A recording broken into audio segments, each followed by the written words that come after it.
Everyone, আরেকটা new ভিডিওতে তোমাদের সবাইকে স্বাগতম।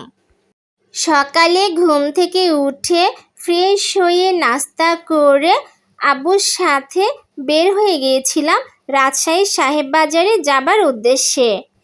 রাজশাহী বিশ্ববিদ্যালয়ে আব্বুর কাজ ছিল, সেই জন্য ফার্স্টেই চলে গিয়েছিলাম রাজশাহী বিশ্ববিদ্যালয়ে।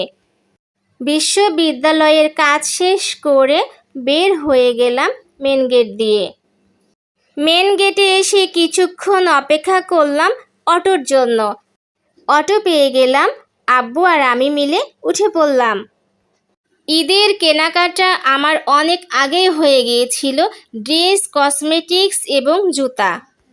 ঈদ বলে আমার কোনো কথা নেই, আমি যখন ইচ্ছে তখনই ড্রেস তৈরি করি, শপিং করি, যখন যা ইচ্ছে হয় তখন সেটা করি। নতুন কোনো জায়গায় যাওয়া পড়লেই আমার শপিং করা হয়। আরডি মার্কেটের ওপরে টেলার্সের ড্রেস তৈরি করতে দেওয়া ছিল, সেইটা নিলাম। তারপরে ফ্লাইওভার হয়ে চলে যাচ্ছিলাম রাজশাহী কাপড়াপট্টিতে। এক পাশে আরডি মার্কেট, আরেক পাশে কাপড়াপট্টি। আরডি মার্কেটে রেডিমেড কাপড় চোপড় পাওয়া যায়, কাপড়াপট্টিতে গজ কাপড় পাওয়া যায়। ফ্লাইওভার থেকে আরডির ভিউটা দারুণ দেখাচ্ছিল, তাই নিলাম। এই তো কাপড়ের দোকানে চলে আসলাম। আব্বু, আম্মু এবং আমার অনেক আগেই কেনাকাটা হয়ে গিয়েছিল। আসছিলাম আব্বুর ছাতার কাপড় প্রয়োজন, তাই নিতে।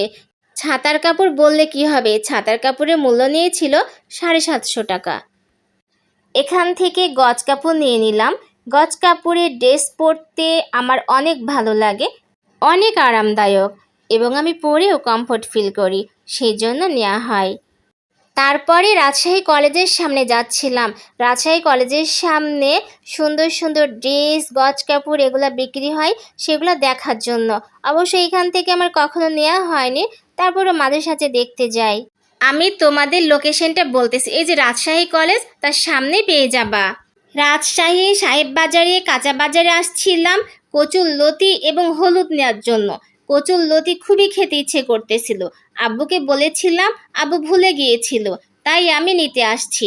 আর কাঁচা হলুদ আমার খুবই প্রয়োজন, কারণ হলুদ আমার বিভিন্ন কাজে লাগে, তাই এখান থেকে নিয়ে নিলাম।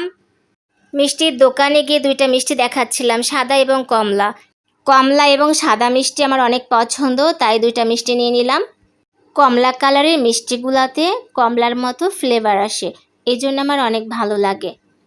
ঢাকায় ডক্টর দেখাতে গিয়েছিলাম, ডক্টর বলেছিল টক জাতীয় খাবার খাইতে, কিন্তু মিষ্টি জাতীয় খাবার পরিমাণে একটু কম খাইতে। সেই